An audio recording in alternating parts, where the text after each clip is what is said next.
Guys তোমরা সবাই কেমন আছো? আই হোপ তোমরা সকলে ভালো রয়েছো।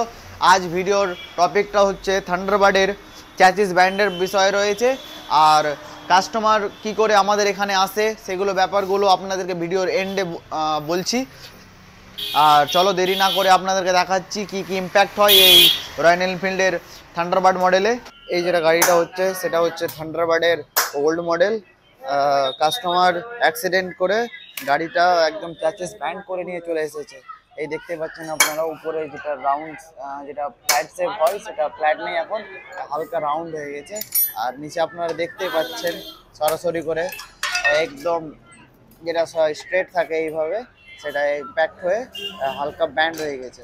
তার জন্য কি হয়েছে, এই গ্যাপটা আপনারা দেখতে পাচ্ছেন, যেটা গ্যাপ প্রায় 4 আঙুলের বেশি থাকে সেটা এখন রয়েছে 3 আঙুলের মতো। তাই যখন কাস্টমার চালিয়ে নিয়ে আসছিল তো মাঠগার্ডে লাগছিল, তার জন্য মাঠগার্ডটা খুলে দিয়ে তারপরে নিয়ে এসেছে চালিয়ে।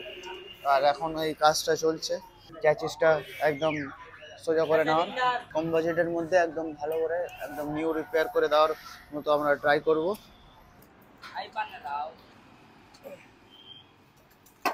অনেক কাস্টমার আছে যখন গাড়ি এগুলো কেস নিয়ে আসে, ক্রিটিক্যাল কেস, যেমন এখন চ্যাসিস ব্যান্ড হয়ে গেছে। চ্যাসিস ব্যান্ড হওয়ার পর যখন আমরা এখন রিপেয়ার করে নিয়ে চলে এসেছি জিনিসটা, অনেকে ভাবে কি অনেক বড় খরচের ব্যাপার রয়েছে, কিন্তু আমরা যখন এই কম খরচে করে দিই, যখন কাস্টমারগুলো খুশি হয়ে যায়, তো আমরা কম খরচে এইগুলো করার চেষ্টা করছি। এখন কাজ চলছে অলরেডি।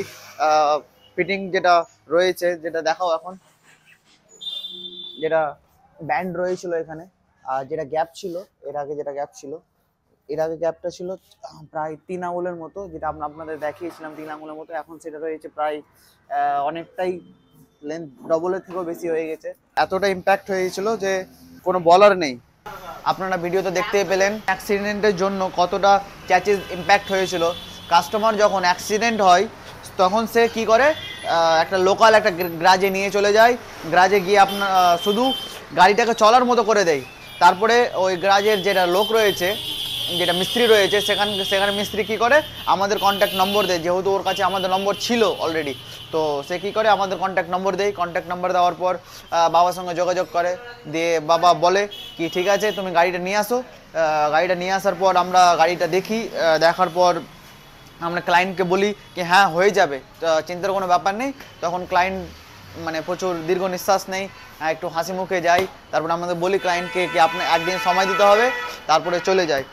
আর এরকম যে কোনো সমস্যার জন্য উপরে দেওয়া স্ক্রিনে আমাদের কন্ট্যাক্ট নম্বর দেওয়া থাকলো, আপনারা আমাদের সঙ্গে যোগাযোগ করতে পারেন নিশ্চিন্তে।